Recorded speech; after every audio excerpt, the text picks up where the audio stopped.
Aujourd'hui, on se retrouve avec Laura pour parler de travail, mais aussi pour parler de comment le yoga, en tout cas le yoga en dehors du tapis, comme on aime bien l'appeler, arrive à s'intégrer sur nos lieux de travail. Qu'on soit indépendant ou salarié, comment finalement la philosophie du yoga peut nous accompagner pour envisager nos relations au travail de façon peut-être plus sereine et aussi notre relation avec le travail, qui est quand même une relation très importante et très complexe, de façon un peu plus saine. Alors, quand on parle de philosophie de yoga, il y a une personne qu'on ne peut pas s'empêcher, d'avoir en tête, c'est notre chère Laurita, qui nous fait l'honneur d'être avec nous aujourd'hui. Coucou Laura! Coucou Lisa, eh ben non, c'est moi qui ai l'honneur de venir dans cet espace. Et puis comme je te disais hors antenne, je chéris vraiment ces moments parce que c'est aussi des espaces qui sont maintenant privilégiés parce que vu que je suis à temps plein dans une entreprise, maintenant dans le monde du corporate, bah du coup pour moi c'est vraiment un grand plaisir de pouvoir me retrouver dans un espace pour parler yoga, pour parler philo et pour parler avec toi, bien évidemment. En tout cas, c'est toujours un plaisir de t'avoir et pour, vous raconter un peu la genèse de cet épisode, c'est en discutant finalement dans nos discussions, privées, on s'échange des petits vocaux, parfois comme on a 8 heures de différence, parfois c'est plus simple, pour échanger et Laura m'a On partagé papote. une histoire qui lui est arrivée au travail et en discutant, on s'est vraiment dit que ce serait idéal d'en faire un épisode parce que c'est un sujet qui est passionnant, vous allez le voir et c'est aussi un sujet qui, je pense, touche beaucoup de monde. La plupart des personnes, qu'elles soient profs de yoga ou pratiquantes de yoga, font, un autre travail à côté très souvent ou en tout cas ont connu un autre travail à côté et comment est-ce que ces 2 mondes peuvent s'articuler, peuvent se compléter? Je trouve que c'est peut-être aussi la raison d'être du yoga, de nous accompagner finalement bien après nos pratiques, formelles sur le tapis. Donc voilà pourquoi on est là toutes les 2 aujourd'hui. Mais oui, c'est ça, c'est un petit peu la partie 2 ou la suite de la Mmh. dernière conversation qu'on a eue et qui vous a beaucoup plu. Et c'est pour ça que du coup, on s'est permis à nouveau d'amener nos réflexions ici, dans cet espace sur ça. Alors, est-ce qu'on commence par l'histoire qui a tout déclenché ou est-ce que tu veux commencer par la première partie? On va déjà commencer par, une grande nouvelle qu'on doit annoncer par rapport à Yoga Ma Création, le programme qu'on a créé toutes les 2. Très bonne réflexion. Oui, merci beaucoup pour ce petit rappel. Et oui, parce que les gens qui sont déjà inscrits dans le programme ont déjà reçu ce petit bonus. Mais c'est vrai que pour cette rentrée, même si on n'est pas full yoga, on a quand même pensé à vous et on s'est dit que on allait vous proposer du contenu, de nouveaux contenus pour Yoga Ma Création, une vidéo que je pense va vous plaire énormément si vous êtes déjà inscrit ou inscrite à Yoga Ma Création, mais qui va peut-être vous intéresser si vous n'êtes pas encore inscrit ou inscrite à Yoga Ma Création. Et peut-être pour commencer, si vous n'avez jamais entendu parler de Yoga Ma Création, Isa, qu'est-ce que c'est que Yoga Ma Alors, Création? le Yoga Ma Création, c'est un programme qu'on a créé, avec Laura. C'est vraiment le programme, on s'est dit, qui nous donne les clés. Ça nous donne vraiment les clés pour construire pas à pas notre programme, notre pratique de yoga sur plusieurs plans, à la fois sur l'apprentissage de comment créer les séances, à la fois sur les postures de base et à la fois sur le pranayama. On est vraiment reparti en fait à la base de toutes ces pratiques pour vous proposer des clés, voir aussi qu'est-ce qui peut convenir le mieux, notamment dans l'apprentissage pour la création des séances, toutes les techniques qui peuvent exister et celles qui vous parlent le plus. Ce qu'on a voulu faire, c'était suite au live, en fait, il y a eu vous allez voir si vous prenez le programme maintenant, vous allez avoir des lives qui étaient interactifs, donc nous avec les participants du programme et c'est grâce à tous ces retours qu'on s'est dit: «OK, il nous manque quelque chose d'important à ajouter sur la création des séances». C'est vraiment vous apprendre à créer un programme sur plusieurs mois. On a choisi une thématique physique et une thématique philosophique et pourquoi pas l'option de lier les 2. Et donc c'est sur ça que porte cette dernière, pierre à ce programme qui vraiment nous donne les clés pour commencer à être un peu plus autonome dans sa pratique de yoga et plus spécifiquement dans la création finalement de ses propres séances de yoga. C'est ça, complètement. Et ce que j'aime bien aussi, c'est que c'est vraiment progressif. On va étape par étape, on Mmh. décortique chaque partie de la séance. Et je trouve que cette dernière vidéo qu'on a faite, c'est vraiment Mmh. nous qui sommes autour d'une table, enfin virtuelle, mais quand même, et pour réfléchir à comment on construirait un programme de yoga sur un mois, sur 3 mois, que ça soit pour vous ou que ça soit pour vos élèves, je pense que ça peut vous aider.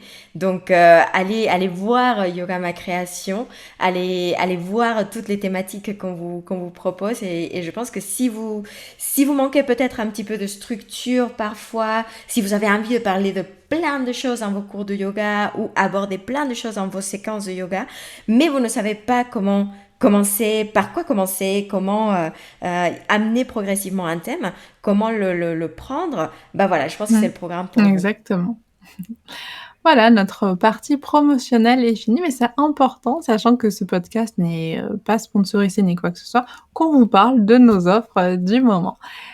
Maintenant, rentrons dans le vif du sujet dans l'épisode et Laura, moi, j'aimerais bien que tu nous racontes, du coup, cette fameuse anecdote. Alors, pour la petite anecdote, et d'ailleurs, désolée, j'ai un halo sur... on Ouais, dirait c'est que je joli. suis baignée d'une lumière Mmh. étrange.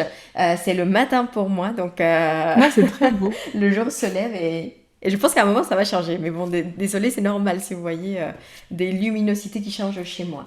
Mais bon, pour la petite anecdote, alors déjà, ce que j'adore, je l'avais déjà constaté lors de ma première expérience en entreprise, il y a très très longtemps. Et là, en revenant dans le monde du travail, en entreprise, je me suis rendu compte que déjà, ce qui est super intéressant, c'est que toutes les structures sont un mini-univers. Oui, Je ne sais pas si tu as déjà si. remarqué ça. Donc, quand tu commences à faire partie d'une entreprise, c'est exactement pareil. Tu Bon, moi, en tout cas, c'est comme ça que je l'ai perçu. J'ai commencé à faire partie de ce nouveau monde où il y avait une hiérarchie, il y a le CEO qui est la personne, tu sais, toujours un petit peu mystique, personne ne le connaît vraiment, parce qu'évidemment, on ne va pas tous parler avec le fondateur tous les jours. Donc, du coup, il y a toujours un petit peu, tu sais, des légendes, des choses, etc. Il y a des factions, il y a tous les groupes, et tu sais, moi, j'appartiens au Customer Success Team. J'accompagne les clients, mais il y a des rivalités aussi avec d'autres factions, comme ça peut être le marketing. Et finalement, c'est toute cette histoire du mini-univers qui a démarré cette anecdote. Parce que dans les projets ou dans les choses, vu que je suis dans une start-up, il y a énormément de choses qui ne sont pas structurées, on n'a pas des processus très très bien définis. Et tu me connais, j'adore faire des processus, j'adore organiser des choses. Enfin, moi, si tu me mets un désordre, je suis la plus heureuse parce que pour moi, c'est un puzzle juste à résoudre. J'aime bien voilà, créer tout ça. Et à un moment, on a constaté qu'il manquait des choses au niveau du marketing, enfin que l'équipe marketing ne nous donnait pas et qu'il fallait en parler avec eux. Et donc, il fallait une personne qui puisse être justement cette coordinatrice, cette liaison avec l'équipe marketing. Donc voilà, et c'est là que j'apprends, tu vois, cette rivalité historique depuis la nuit des temps. Les CS et marketing ne s'entendent pas très bien.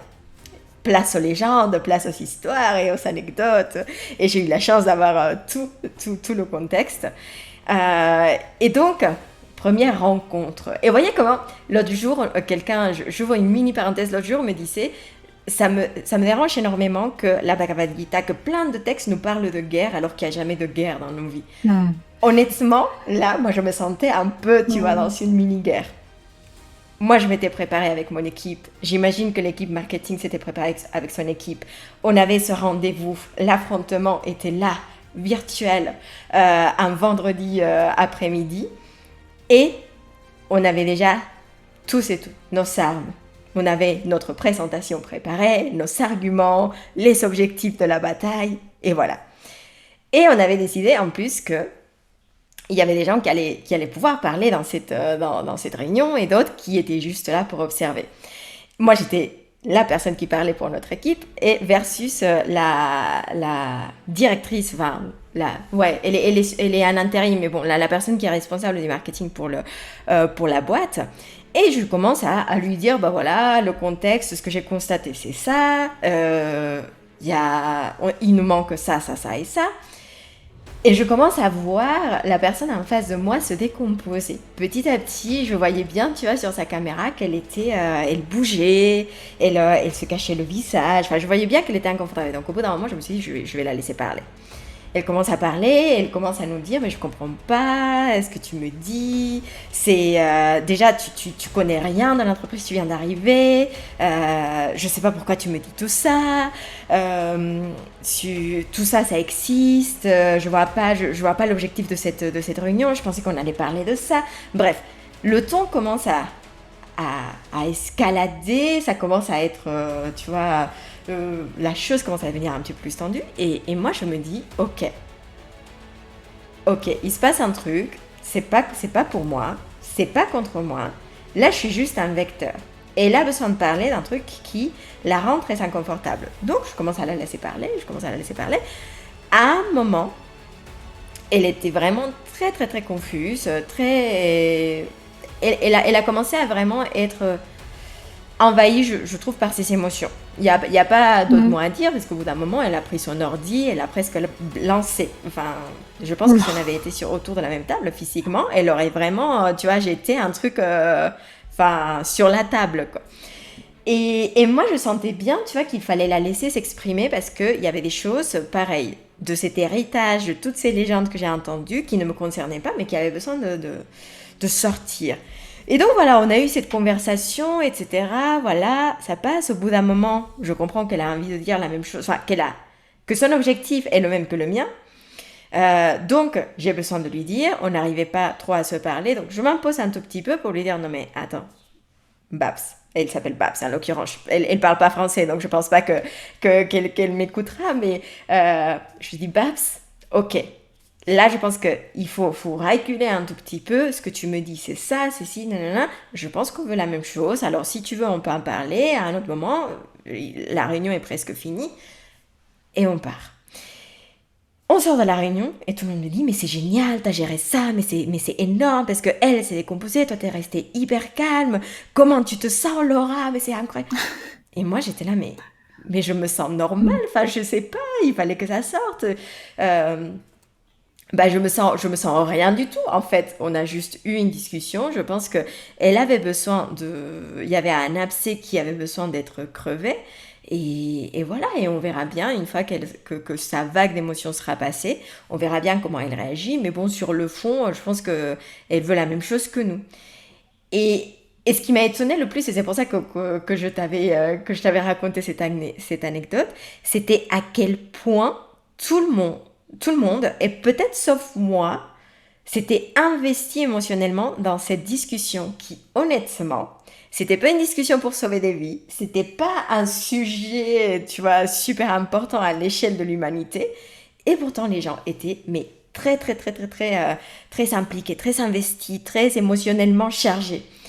Et je me suis dit, est-ce que c'est pas le yoga et les philosophies du yoga et tout ce que j'ai appris finalement dans cet univers qui m'a aidé à rester dans le calme, à gérer cette situation vraiment en étant un petit peu détachée finalement de toutes les émotions qui ont pu surgir dans cette conversation. Et donc voilà pour la petite anecdote et voilà ce qui donne place finalement à cette conversation qu'on a eue. Et qu'on va Oui. avoir. Mais ce que je trouve, enfin, ce que je trouve intéressant aussi, c'est qu'en effet, il y a le détachement, mais il y a pas que. Pour moi, l'écoute active, l'empathie, c'est vraiment des choses qu'on peut développer au travers de la pratique, du yoga. Alors peut-être que c'est un peu plus, comment dire? Caché que d'autres, pratiques, philosophiques, et cetera, mais je trouve que tu as fait preuve d'empathie envers cette fille. Et complètement, et au bout d'un moment, en plus, j'ai utilisé le mot. Parce qu'au bout d'un moment, elle était vraiment étonnée qu'on lui ait pas dit qu'on avait Non. besoin de A, B et C. Et je lui dis, non mais, ok, là, je te parle d'un endroit très sympathique, je peux te donner cette liste de 100 choses qu'on a à faire, Mais je sais très bien que tu n'as pas le temps, l'espace, les personnes pour le faire. La seule chose que je suis en train de te dire, c'est moi, je peux t'aider avec ces 100 choses. Et on a besoin d'un petit peu plus d'autonomie, on a besoin d'un petit peu plus de liberté.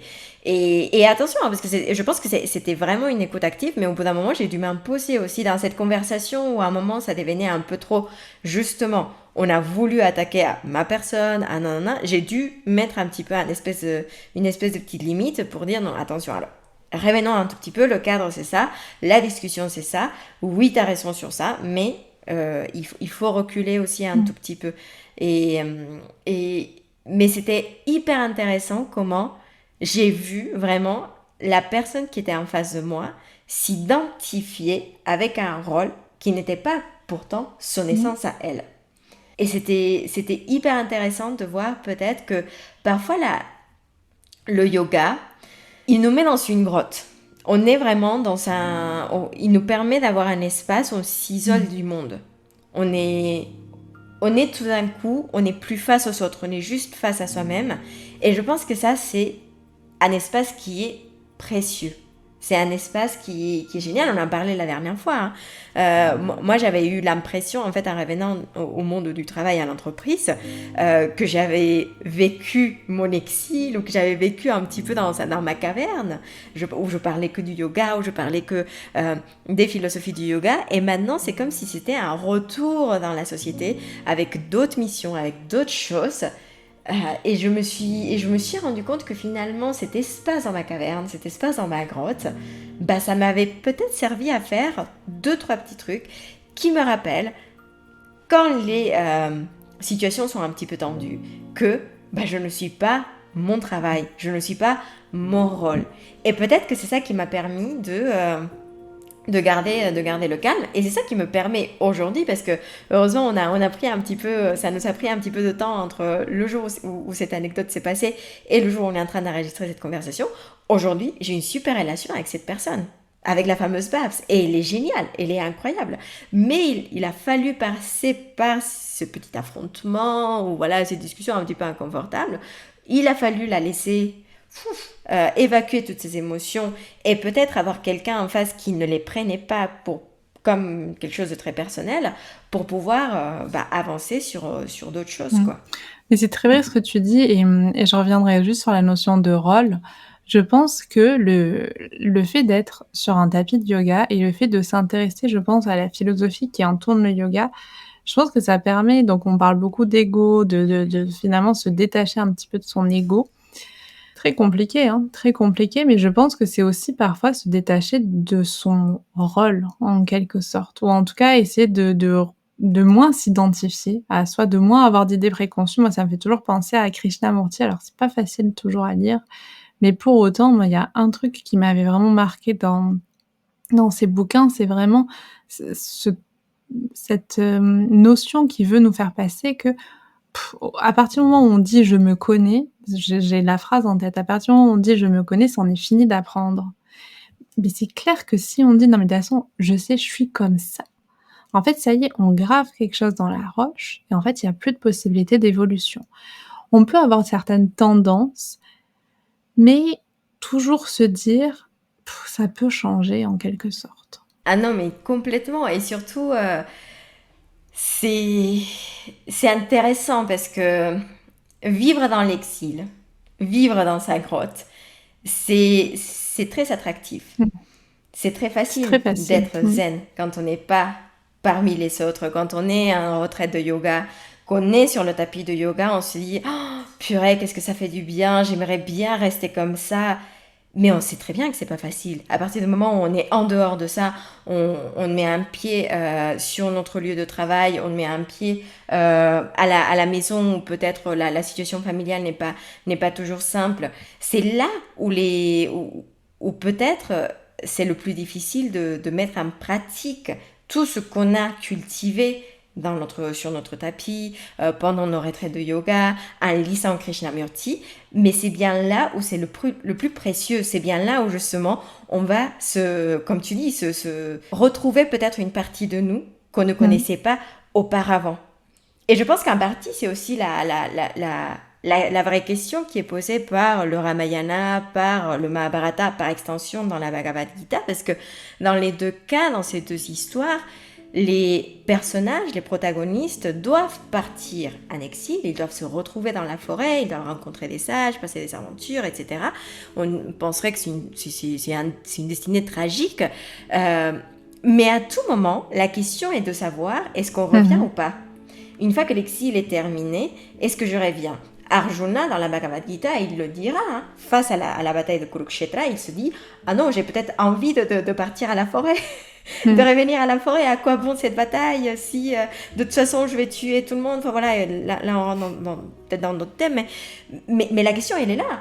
La question elle est là. Ok, une fois que j'ai fini mes conditions d'exil, une fois que j'ai fini ma séance de yoga, comment est-ce qu'on retourne dans la vie normale? Comment est-ce qu'on revient Comment est-ce qu'on se remet dans la peau des rôles qu'on doit avoir parce qu'on fait partie de la société, parce qu'on a un dharma, on a des missions, on a des valeurs, on a des devoirs.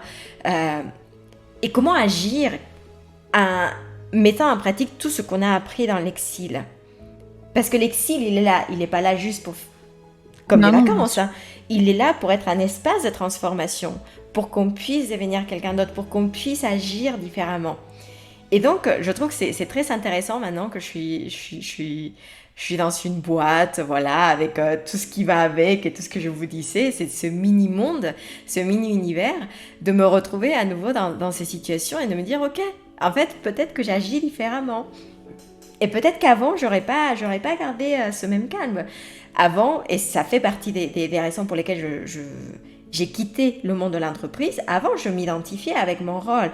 Et mon rôle était ma passion. Et j'adorais être cette personne. Et je pensais que j'étais indispensable pour l'entreprise. Et que sans moi, le monde, ce mini-monde, allait s'écrouler, etc. Aujourd'hui, franchement, je me dis, bah non.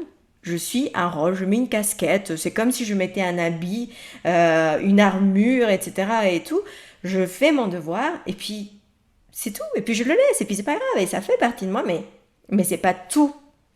C'est pas mon essence. Ça ne me définit pas comme personne. Et cette personne qui est en face de moi critiquait pas ma personne, mais mon rôle, mon entreprise, ma faction, etc. Bah, elle le faisait parce qu'elle avait un historique qui était aussi lié à ses propres histoires, à sa propre mission, à son propre devoir, etc. Et au final, on voulait tous la même chose.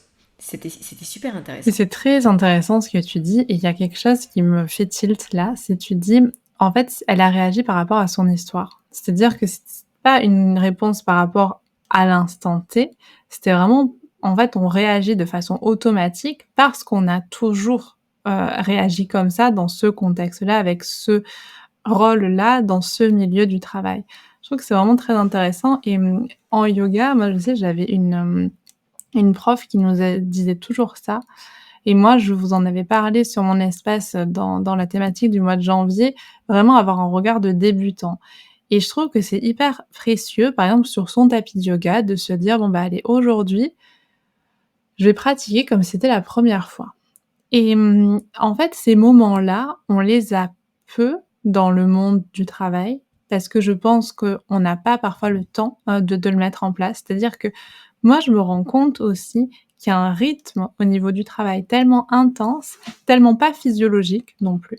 Ça, c'est important aussi de préciser que finalement, en fait, parfois, tu as pas le temps de remettre en question des schémas qu'en fait, que tu continues de reproduire parce que soit ça a toujours été comme ça, soit on t'a habitué comme ça, soit on t'a formé comme ça et que finalement, à aucun moment, on te demande on t'offre l'opportunité, c'est à toi de la prendre, de prendre cette opportunité, de faire un petit peu ce que tu as fait. OK, bon, ben là, aujourd'hui, on va réagir différemment. On va juste observer la situation telle qu'elle est à l'instant T et pas avec tout son historique pour pouvoir apporter une réponse qui sera sûrement différente.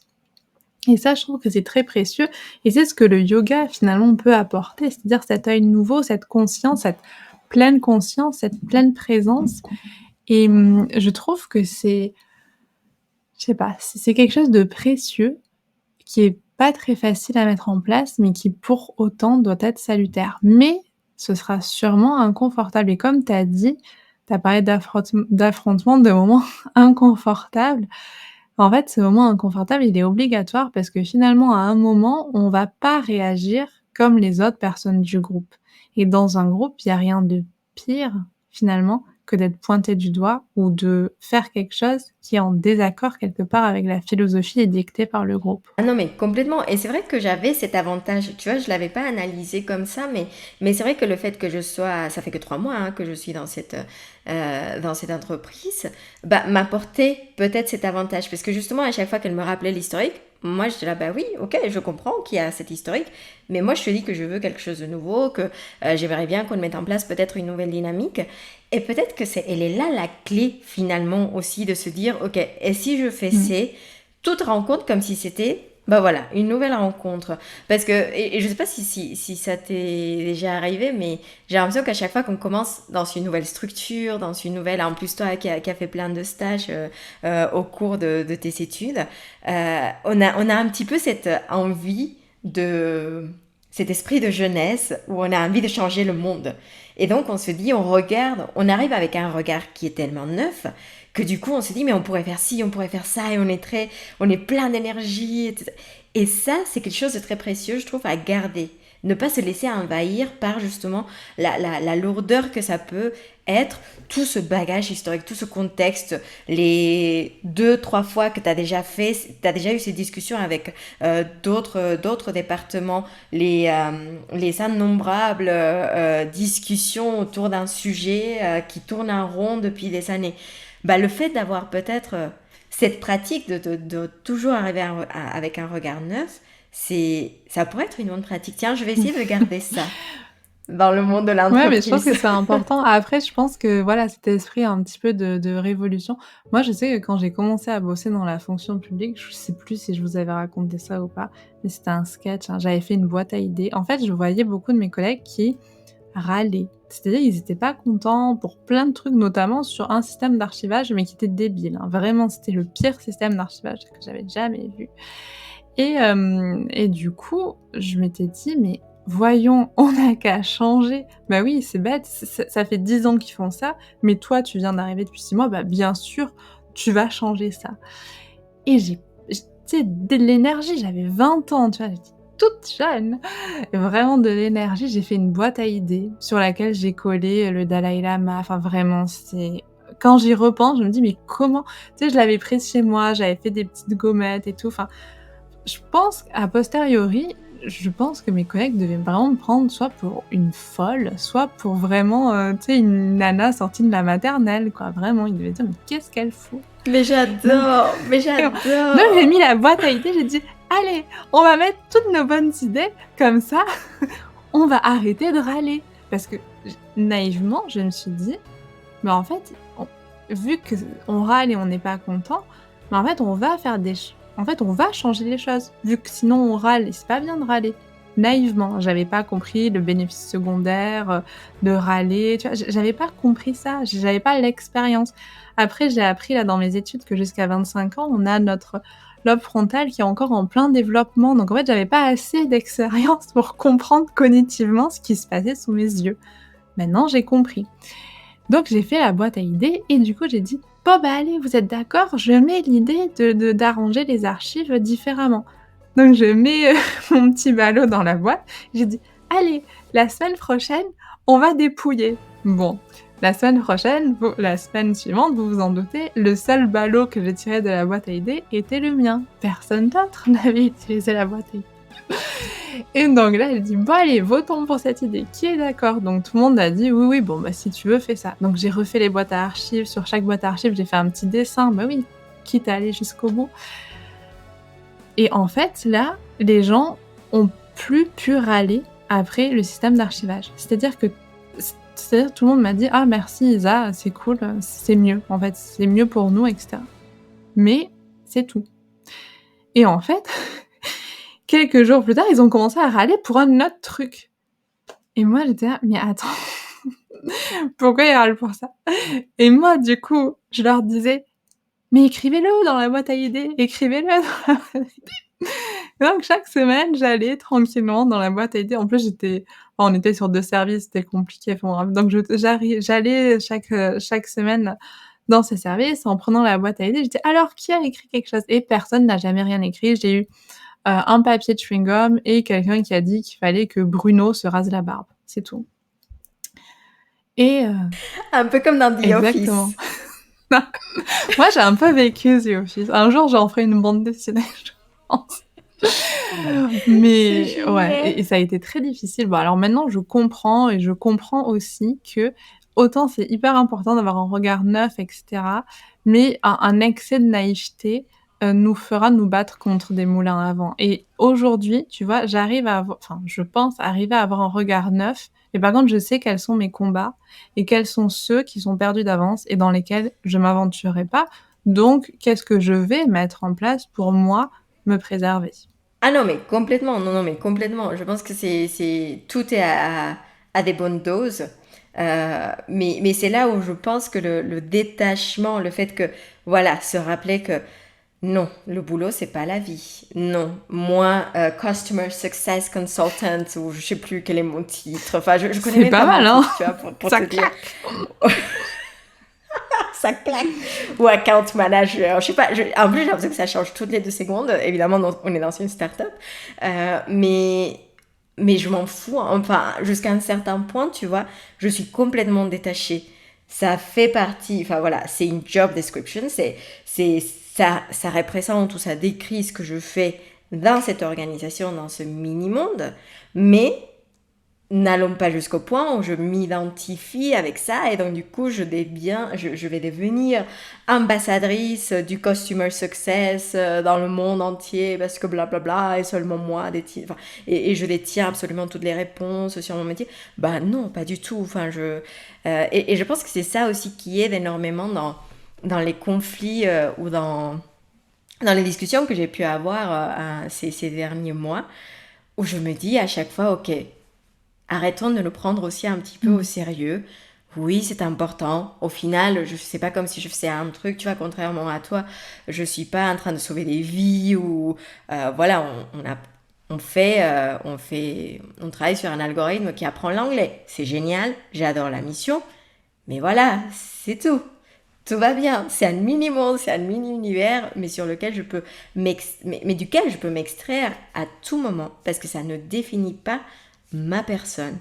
Et c'est ok, et c'est bien. Et c'est important ça, je pense, et ça pose aussi la question d'une partie là qu'on voulait aborder dans ce podcast, c'est finalement vivre pour travailler ou travailler pour vivre, et finalement quelle est la place du travail dans nos vies?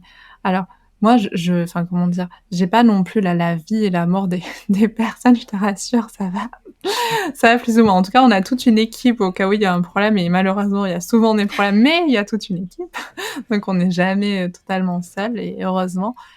Mais, c'est vrai que je trouve qu'il y a il y a quelque chose que j'avais pas forcément, identifié avant de rentrer dans ce milieu du paramédical. Il y a cette vocation liée à ces métiers du soin, et je pense aussi quelque part à ces métiers du bien-être. C'est-à-dire qu'il y a vraiment une vocation aux métiers, médicaux, paramédicaux, bien-être, parce qu'on est avec de l'humain, parce que finalement il y a énormément d'enjeux, parce que finalement la récompense quand ça va bien, quand les gens vont mieux et cetera, elle est énorme. C'est-à-dire que c'est hyper difficile aussi à ce moment-là de se détacher, de dire: «Non mais en fait c'est pas moi, c'est un système, c'est la personne et cetera», et c'est hyper difficile. Et moi, souvent, c'est ce que j'essaie, en fait, j'essaie de dire des phrases parce que si je les dis pas, je trouve que ça reste. Je sais pas comment te dire.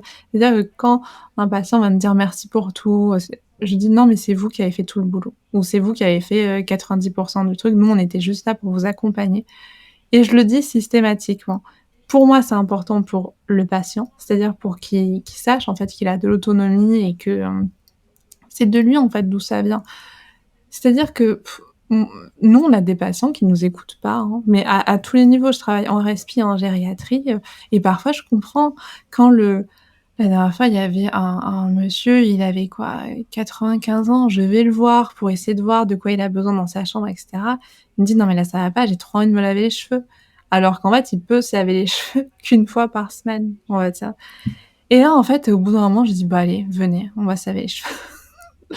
Mais et au final, tant mieux. Au final, moi, j'ai été gagnante parce que j'ai vu tout ce que j'avais envie de voir. Au final, lui, c'était gagnant pour lui, mais qu'est-ce que je vais lui dire? C'est pas à moi à lui dire. Il a 95 ans. Enfin, à un moment, je pense qu'il en a marre, d'avoir tout le temps des gens pour lui dire quoi faire, quand faire. C'est quand même particulier, hein. Le prendre soin des gens, c'est jusqu'où on prend soin aussi, jusqu'où on laisse l'autonomie à l'autre. Ça aussi, c'est compliqué. Est-ce qu'on fait vraiment notre métier si on laisse la personne se mettre en danger? C'est vraiment, il y a des questions d'éthique, il y en a tous les jours et ces métiers du soin, la vocation et l'identité se fondent totalement, mais par contre et je pense que vous le savez peut-être ou peut-être que même vous, vous faites partie de métiers du soin et peut-être que vous connaissez les conditions extrêmes parfois de certains centres.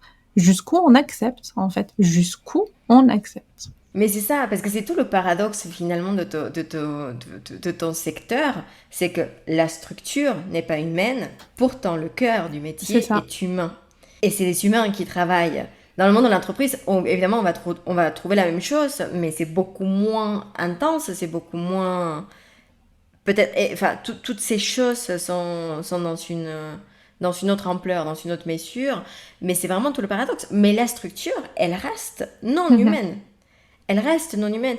Et donc c'est là où je trouve que d'une part, quand on arrive à se détacher, on arrive aussi à être un petit peu plus empathique envers les autres pour se dire, ok, peut-être que cette personne, elle est en train justement de confondre les deux, peut-être qu'elle est dans un problème d'identification des deux, et donc je vais aussi donner place à, peut-être on a besoin de parler, on a besoin de laisser sortir ces émotions, de laisser sortir ce côté humain, parce que la structure ne le Mmh. permet pas, en fait. Et c'est tout le paradoxe finalement de ce monde du travail, en fait, qui est tout sauf humain, mais qui travaille avec des humains.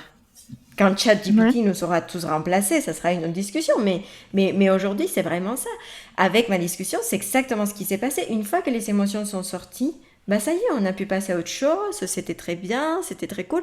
Mais à ce moment-là, il fallait juste laisser peut-être place à l'humain de Mmh. sortir dans une structure qui ne le permettait pas jusqu'à présent. Parce que jusqu'à présent, on était très focalisé sur les objectifs et sur les résultats et sur... mais pour te dire à quel point c'était vraiment pas important la discussion, la présentation et les stickers des WhatsApp qu'on n'avait pas fait. Oui, C'était ça. mais à la fois, je trouve que c'est révélateur aussi de tu pour un stickers, le monde du travail quand même à quel point c'est quand même vicieux. C'est-à-dire que pour un stickers, on est capable de se faire du mal. Enfin, je dis pas qu'avoir des émotions, c'est se faire du mal, mais c'est-à-dire que d'aller dans un extrême quelque part au niveau des émotions où on s'emporte ou peut-être même on va invectiver une personne qu'on ne connaît pas, à quel point finalement ça peut faire ressortir des côtés qui sont pas très jolis, quoi. Non, mais tu vois ce que je veux dire? Mais complètement.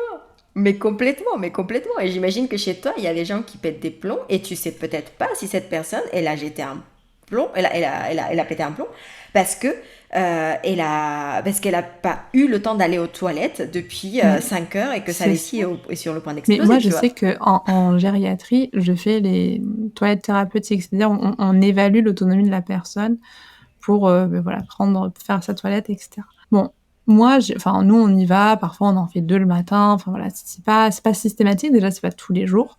En tant qu'ergothérapeute, ça se fait très régulièrement, peut-être une fois par semaine et cetera, mais c'est pas quotidien et on a le temps. C'est-à-dire que souvent, on se bloque 1 heure. 1 heure, c'est énorme quand on voit ce que les aides-soignants et les infirmiers font à côté.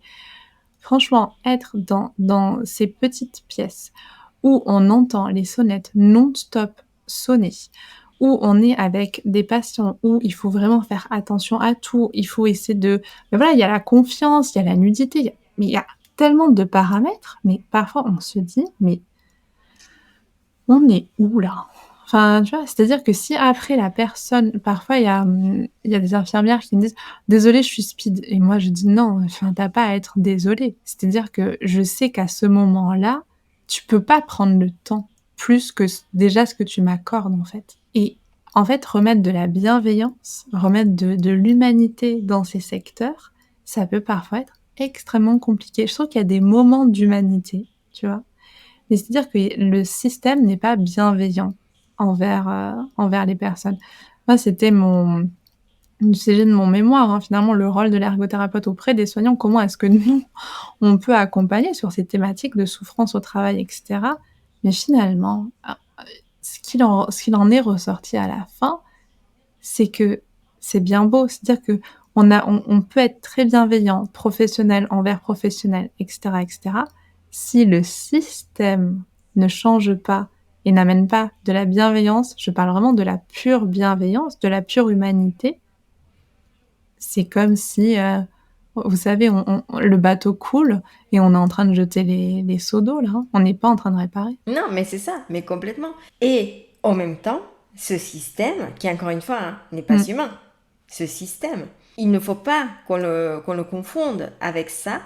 Ce système, il ne peut être réparé que C'est par de ça. l'humain. En fait, c'est assez marrant, hein. C'est assez marrant parce que on râle contre un système, mais on oublie que derrière le système, il y a des personnes et que finalement, parfois, moi, à un moment, quand je m'étais intéressée justement au bien-être au travail, je sens de quitter le monde de l'entreprise, au bout d'un moment, j'étais hyper frustrée parce que je pensais que je demandais un peu trop à l'entreprise, alors que le rôle de l'entreprise, c'est de vendre, c'est Mmh. de croître, c'est d'avoir toujours plus, voilà. Et ça, c'est très bien que les objectifs de l'entreprise soient cela.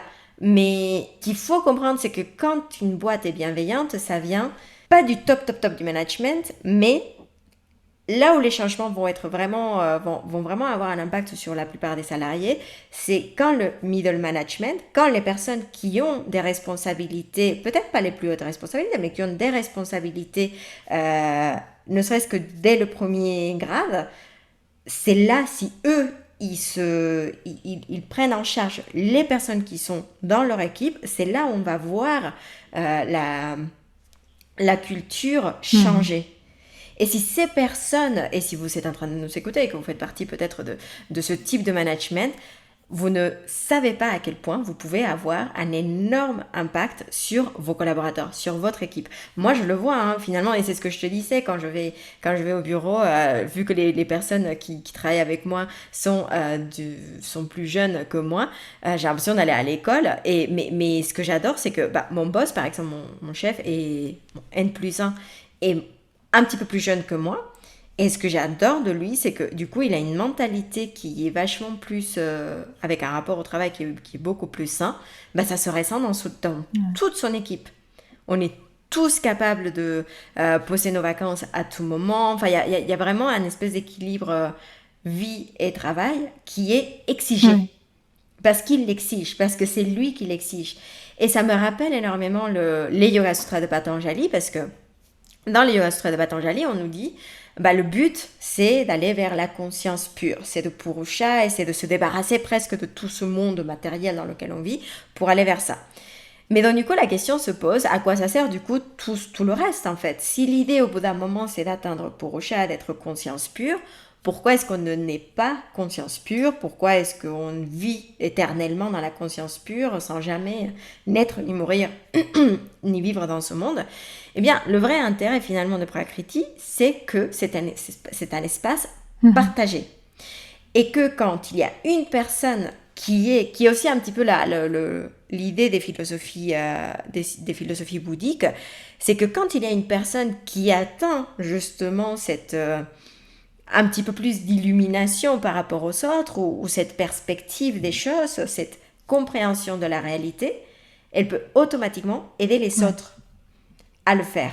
Elle peut aider automatiquement les autres à se détacher, à se débarrasser, et peut-être que c'est là la clé aussi pour apaiser pas mal de relations, pour apaiser pas mal de systèmes qui sont surchargés aujourd'hui et qui ont beaucoup de douleur et de souffrance, parce que c'est vraiment le mot en Mmh. fait aujourd'hui, de se dire en fait, ok, il faut qu'il y ait de la place pour tout cela, il faut aussi donner un espace, parce que parfois les gens n'ont pas cet espace pas tous les gens font du yoga, hein, et Ouais. méditent, et peut-être même dans leur situation familiale ont une situation horrible. Je sais pas ce que tu en penses. Totalement, totalement. Mais en fait, ça pose la question au final, du dharma, tu sais, dans la Bhagavad Gita, finalement.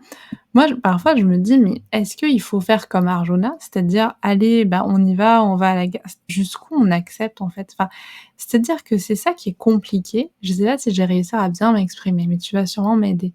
C'est-à-dire que quand on travaille, donc on a ce fameux rôle et avec ce rôle vient certaines responsabilités et certains devoirs.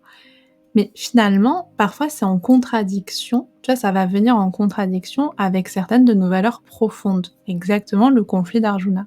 Mais dans ce cas, qu'est-ce qu'on fait, en fait? Est-ce qu'on continue à travailler parce que c'est notre dharma et parce qu'il faut faire ça dans ces conditions? Ou est-ce qu'on peut essayer de changer les conditions pour essayer de faire en sorte de continuer à respecter quand même ces valeurs? Enfin, tu vois, c'est un conflit presque éthique, et philosophique. Je pense qu'on peut le prendre de plusieurs façons. Et évidemment, je ne prétends pas du tout avoir la réponse. Mais quand je pense à la Bhagavad Gita, je me dis, le dilemme d'Arjuna, il est effectivement celui-là. C'est que par rapport à ses désirs personnels, par rapport à sa place dans sa famille et par rapport à cette grande guerre qui va définir le sort de l'univers, les objectifs ne sont pas les mêmes, les intentions ne sont pas les mêmes, les devoirs ne sont pas les mêmes.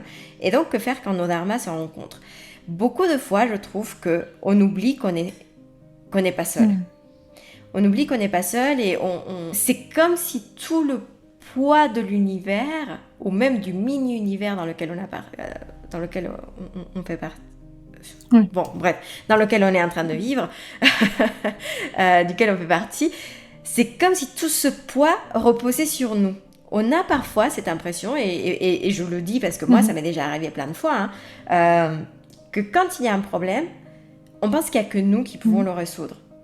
Alors que parfois, il suffit de demander de l'aide et dire, ben voilà, là, peut-être que Arjuna n'était pas seul. Hein. C'est pas comme si lui allait se battre Ah ouais, bien sûr. contre toute l'armée des Kauravas pendant cette guerre. Non, c'est lui qui a le dilemme et qui a cette discussion avec Krishna. Mais finalement, il y a plein de guerriers qui vont l'aider à se battre et qui vont être là. Je pense que d'une part, il y a ça. On n'est pas seul. Et beaucoup de fois, il y a des problèmes. Je ne sais pas si ça t'est déjà arrivé.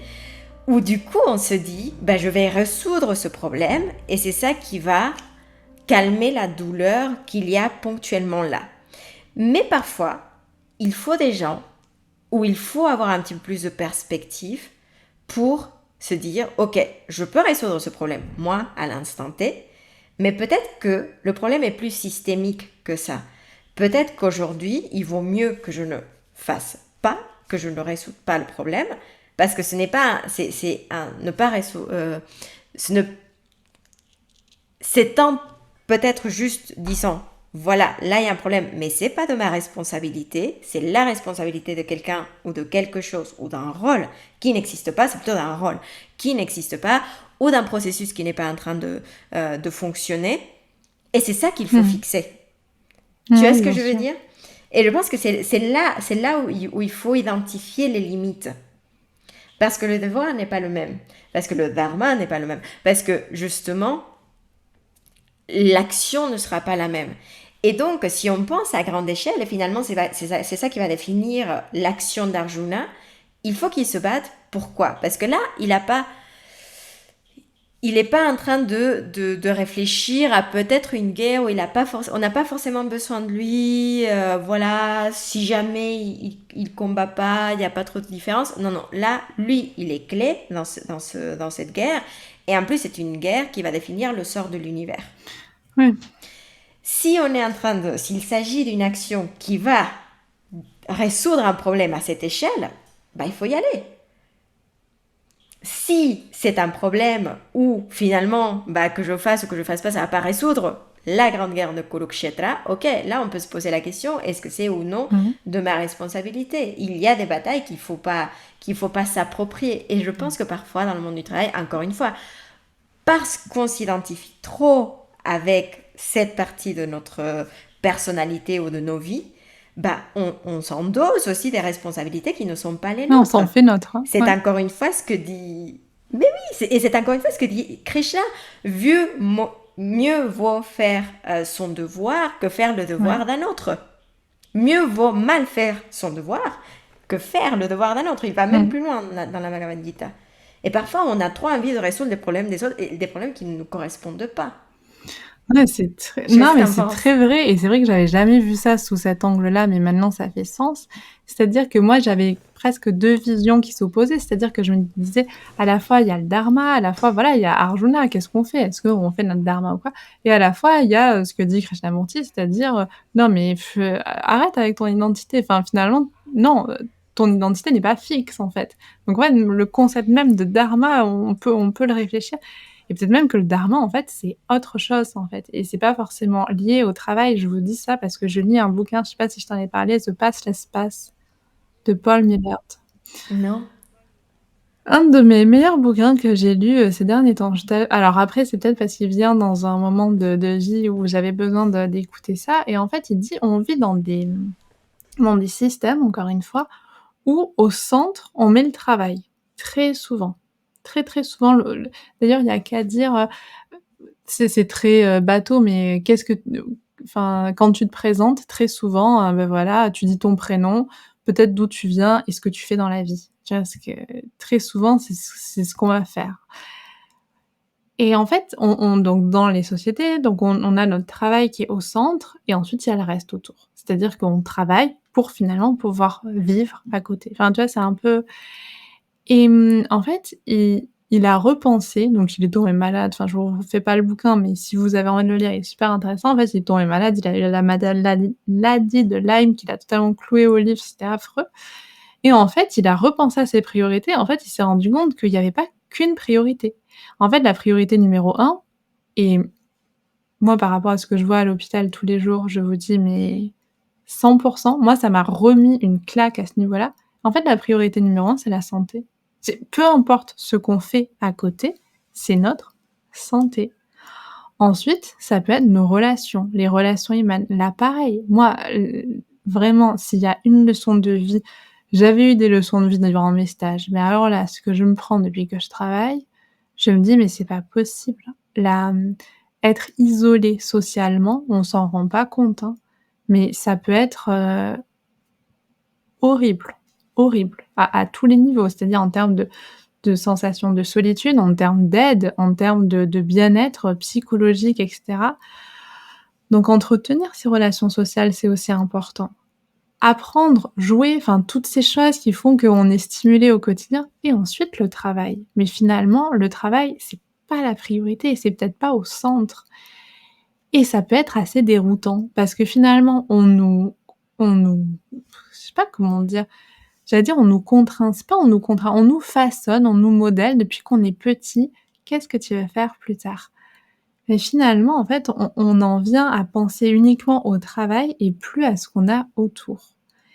Et moi, il y a eu des mais je sais pas si je vous en ai parlé, la dernière fois, mais je crois que j'en parle tout le temps tellement que ça me traumatise. Un monsieur qui a bossé 57 ans, chef d'entreprise dans la maçonnerie et là, ça fait 2 ans qu'il est à la retraite et 2 ans qu'une maladie liée à l'amiante lui tombe dessus. Mais purée, enfin, il me disait: «Non mais» et à chaque fois, il me disait: «Mais vous vous rendez compte? C'est quand même pas de chance, maintenant je veux profiter». Et qu'est-ce qu'on dit, en fait? Qu'est-ce qu'on dit à cette personne qui croyait vraiment faire son devoir et qui pensait vraiment, bah, voilà, faire tout ce qu'il fallait? Bah, en fait, non, ton travail, non seulement tu as dédié ta vie à ton travail, mais ton travail t'a rendu malade.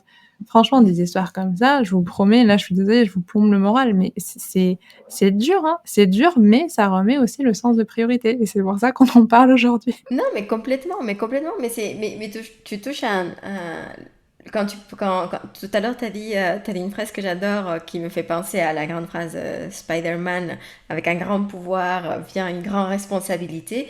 Et donc, mais c'est exactement ça. Mais je pense que, comme quoi, il y a plusieurs chemins, hein, parce qu'il n'y a vraiment pas une seule vérité. Il s'agit aussi d'aligner les expectatives. Non, Je pense que c'est ça, hein, les priorités, c'est juste une question de c'est alignement ça. de ce qu'on attend, des attentes. Il y aura des fois dans nos vies, peut-être c'est le cas en ce moment pour moi, où le travail sera la priorité. Et c'est pas une mauvaise chose non plus, hein. Et c'est ok, c'est bien. Aujourd'hui, je consacre à ça, mais il ne faut jamais oublier qu'il n'y a pas Voilà. que ça. Que dans la sphère globale des choses, notre vie est définie par plein d'autres aspects. Cette personne en plus, parce que quand j'entends cette histoire que tu nous racontes, ce qui m'attriste énormément, c'est que je suis sûre que pendant longtemps aussi, peut-être sans se rendre compte, cette personne ne savait pas quoi faire. Et je le pense parce que peut-être que je me projette complètement, parce que je pense que mon père est comme ça, je pense que moi je suis un peu comme ça aussi. Sans ton travail, tu es Et c'est qui? totalement ça. Des gens qui sont complètement investis dans leur travail, peut-être qui tout repose sur son travail, même leur sphère C'est ça. sociale, parce qu'ils n'ont pas d'amis en dehors de leur travail, de leur lieu de travail. Qu'est-ce qu'ils sont sans ça? Et je trouve que le yoga est là où les philosophies du yoga, ou la philosophie en général est précieuse, c'est qu'elle nous permet de nous poser ces questions qui sont dures, qui sont complexes, qui sont parfois difficiles à affronter, mais qui sont pourtant tellement importantes. Mmh.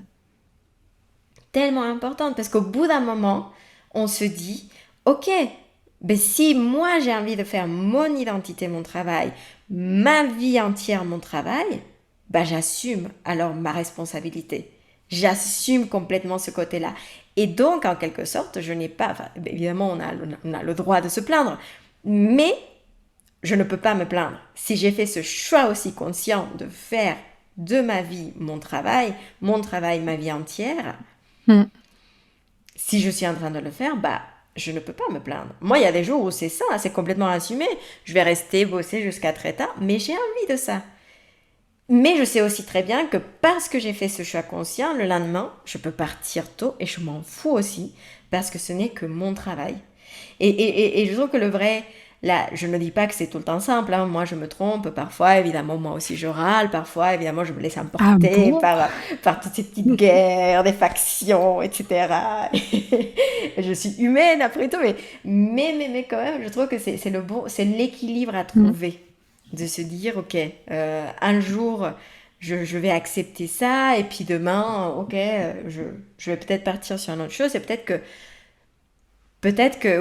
peut-être que encore une fois, hein, les philosophies bouddhiques ont raison en disant que la réponse se trouve dans le Mmh. milieu, la Mais je voie du pense, milieu. hein, et justement, on pourrait conclure sur ces comment équilibrer finalement plus sa vie professionnelle et sa vie personnelle, parce que finalement les 2 sont intriqués et on voit bien que finalement enfin, s'il y a un déséquilibre dans les 2, bah, finalement, en fait, ne pas avoir de travail aussi, ça peut moi je le vois chez des patients qui ne peuvent plus malheureusement travailler, c'est aussi une perte, hein, de rôle, de sens d'utilité, de motivation et cetera. Donc je pense que c'est super important de garder, surtout si ça nous plaît et surtout si on a envie, voilà, un travail, mais qui peut être aussi du bénévolat. Enfin, ça peut prendre plein de formes différentes suivant notre situation, mais aussi garder à l'esprit, bah, sa vie personnelle, parce que c'est notre vie personnelle, c'est se retrouver face à nous, comme tu le disais en début, qui est aussi extrêmement riche pour, pouvoir, bah, vivre avec les autres. C'est ça, c'est ça. Je pense que oui, s'il y avait peut-être une priorité, ça Mmh. serait celle-là. Retrouver cet espace. Et finalement, et encore une fois, hein, les Yoga Sutras nous le disent, on ne peut pas faire tout ce travail quand il y a de la C'est ça. maladie, par exemple. Et donc, comme quoi l'importance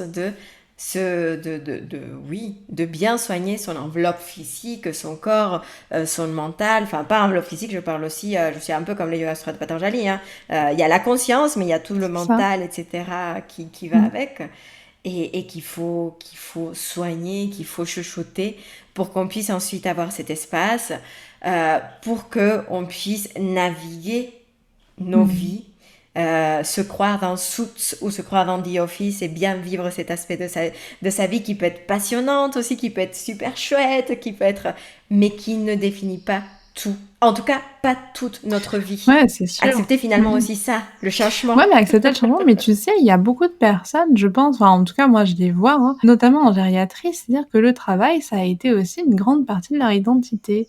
Et au moment où ils sont retrouvés à la retraite, et malheureusement, il y a plein d'histoires comme ça, où tout est tombé, enfin, tu vois, où ils sont tombés malades, et cetera.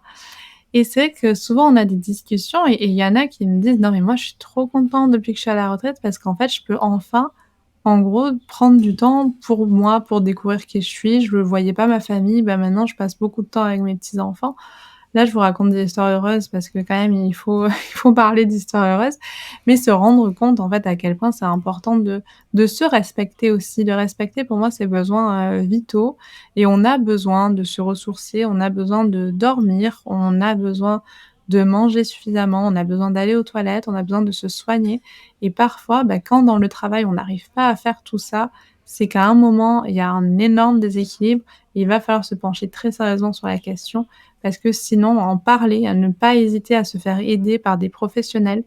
Le yoga ne peut pas tout, le yoga donne des pistes, mais parfois, comme disait Laura, on n'est pas seul et ça peut être hyper important d'en référer, bah, parfois à des cadres, parfois à aller à sa hiérarchie et si la hiérarchie ne nous entend pas, il y a des services de santé au travail, il y a des psychologues du travail, il y a des personnes qui peuvent aussi nous accompagner sur des problématiques. On n'est pas seul et c'est hyper important de se respecter et si vous sentez intérieurement qu'il y a quelque chose qui ne va pas, qui ne colle pas dans ce que vous vivez au travail et que ça atteint votre santé, c'est pas parce que vous voyez les collègues qui ont l'air d'aller bien, qui continuent d'enchaîner, que vous n'avez pas le droit, bah, de sentir que c'est pas OK pour vous. Chacun a Mmh.